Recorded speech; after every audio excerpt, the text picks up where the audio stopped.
তাণ্ডব সিনেমার শুটিং সেটে অসুস্থ হয়ে মনির হোসেন নামের এক স্ট্যান্টম্যানের মৃত্যু হয়েছে।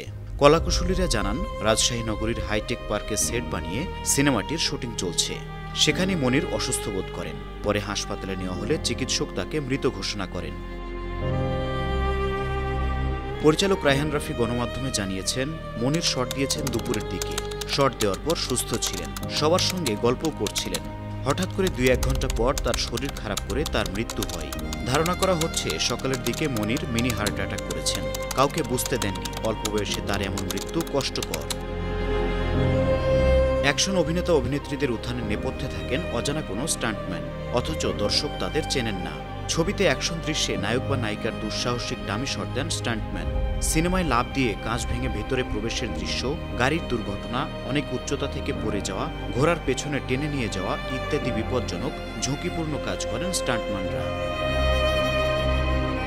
তাণ্ডব সিনেমার fight director Suman Reza Jummon social মিডিয়ায় এক পোস্টে জানিয়েছেন, তাণ্ডবের একটি দৃশ্যে 13 তলা থেকে ঝুলন্ত অবস্থায় শট দিয়েছিলেন মনির। ধারণা করা হচ্ছে সেই সময়ে স্ট্রোক করে ফেলেন তিনি। শাকিব খানের উপর ক্ষোভ প্রকাশ করে RTVকে তিনি বলেন, শাকিব খানের সিনেমার শুটিং করছিলেন মনির, অথচ তার মৃত্যুর খবর শুনে একবারও ছেলেটিকে দেখতে যাননি শাকিব। এর আগেও শাকিব খান এমন করেছে। সহকারী ফাইট ডিরেক্টর ও স্ট্যান্টম্যান নেপালির সঙ্গে কাজ করতেন মনির। অসুস্থ হওয়ার পর মনিরকে হাসপাতালে নিয়েছিলেন নেপালি। স্ট্যান্টম্যান মনির ঢাকার নারায়ণগঞ্জে থাকতেন। বেশ কয়েক বছর ধরেই স্ট্যান্টম্যান হিসেবে কাজ করছিলেন। আসছে ঈদে তাণ্ডব সিনেমা মুক্তির কথা রয়েছে। সিনেমায় ঢালিউড মেগাস্টার শাকিব খানের বিপরীতে অভিনয় করছেন ছোট পর্দার জনপ্রিয় অভিনেত্রী সাবিলা নূর।